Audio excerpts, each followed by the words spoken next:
ઈરાનના 3 પરમાણુ ઠેકાણા ઉપર અમેરિકાએ કર્યો હુમલો. ઈરાનની સંસદે હોર્મુઝ સ્ટ્રેટ બંધ કરવાનો લીધો નિર્ણય.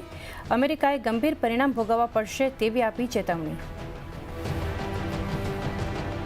ઈરાનના સ્ટ્રેટ ઓફ હોર્મુઝ બંધ થવાની આશંકાએ ક્રૂડમાં ઉછાળો. ભાવ આશરે 3% વધી $79 પાર. સ્ટ્રેટ ઓફ હોર્મુઝથી થાય છે દુનિયાનું 30% ક્રૂડનું ટ્રાન્સપોર્ટેશન. પેટ્રોલિયમ મંત્રી હરદીપ પુરી બોલ્યા, ભારત માટે ટેન્શનની વાત નહીં, આપણી પાસે ઘણા સપ્તાહનો સ્ટોક છે. ઈરાન પર યુએસના હુમલાથી ગ્લોબલ બજારોમાં દબાણ. ગિફ્ટ નિફ્ટી 130 પોઈન્ટ્સ નીચે. ડાઉ ફ્યુચર્સમાં પણ ઘટાડો. તો એશિયામાં દરમિયાન શુક્રવારે મિક્સ્ડ રહ્યા હતા અમેરિકાના બજાર.